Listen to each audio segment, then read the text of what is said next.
కలలు నీవే, కష్టం నీదే, ఆశలు నీవే, ఆశయం కూడా నీదే. కొంతమంది లేనిపోని కారణాలతో జీవితంలో ఓడిపోతుంటారు. సరే, ప్రయత్నం చేసి ఓడిపోతే అది ఒక పద్ధతి. కానీ ప్రయత్నమే మొదలు కాకుండా ఓడిపోయామని ఇంట్లోనే కూర్చుంటారు. ఇలా చేసి ఉంటే బాగుండు, అలా చేసి ఉంటే ఇంకా బాగుండు అంటూ ఇతరులకు సూక్తులు చెప్తారు. కానీ అప్పుడే ప్రయత్నం చేసి ఉంటే కనీసం ఆశయం కోసం ప్రయత్నం చేశామనే తృప్తి అయినా మిగులుతుంది కదా! ఈ విషయంలో ముందుగా ఓ స్టోరీ తెలుసుకోండి. గద్ద చెప్పే జీవిత పాఠం. ఆకాశంలో ఎగురుతున్న గద్దను చూస్తుంటాం. మన కంటికి అది కోడి పిల్లలను ఎత్తుకుపోయే పక్షి మాత్రమే. కానీ దాని జీవితాన్ని పరిశీలిస్తే మనిషి జీవితానికి స్ఫూర్తినిచ్చే ఓ గొప్ప కథ దాగి ఉంది. ఆ గద్ద జీవిత కాలం 70 సంవత్సరాలు.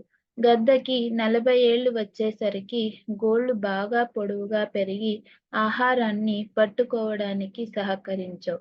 పొడవైన దాని ముక్కు కొన వంగిపోయి ఉంటుంది. ఈ కారణంగా ఆహారం పట్టుకోవడం కష్టమవుతుంది. ఈకలు దట్టంగా పెరిగి దాని రెక్కలు బరువై చురుకుగా ఎగరడానికి సహకరించవు. ఇలాంటి సమయంలో గద్ద ముందున్నది 2 దారులే. ఒకటి, ఆహారం లేక చచ్చిపోవడం. రెండోది, తనను తాను మార్చుకోవడం. గద్ద రెండో దారిని ఎంచుకుంటుంది. ఆ మార్పునకు చాలా రోజులు పడుతుంది. మార్పు కోసం తనకు దగ్గరలో ఉన్న ఒక ఎత్తైన కొండను స్థావరంగా వేసుకుంటుంది. పెరిగిన ముక్కు కొనను కాలిగోళ్ళ మధ్యలో పట్టుకుని బాధ కలిగిన నెమ్మదిగా వలిచివేస్తుంది. ఆ తర్వాత ముక్కు మళ్ళీ కాస్త కొత్తగా వచ్చి పదునుగా పెరిగే వరకు ఎదురు చూస్తుంటుంది. పదునుగా పెరిగిన కొత్త ముక్కుతో అవసరాన్ని మించి పెరిగిన కాలిగోళ్ళను వదిలించుకుంటుంది.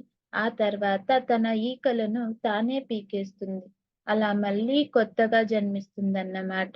బరువుగా ఉన్న తన రెక్కలను తేలికైపోతాయి. ముక్కు మళ్ళీ పదునుగా మారుతుంది.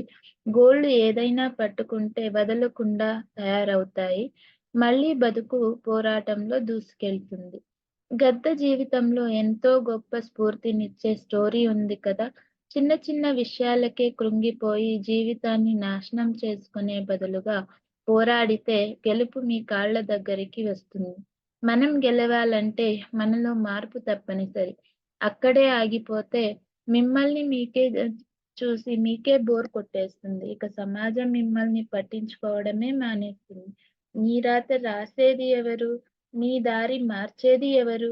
కలలు నీవి, కష్టం కూడా నీదే. గెలిచేది నువ్వు, తలబడేది కూడా నువ్వే. ఓటమి నీదే, గెలుపు కూడా నీదే. నీ ప్రయత్నం, నీ విజయం, నీ జీవితం. అంతే. ధన్యవాదాలు.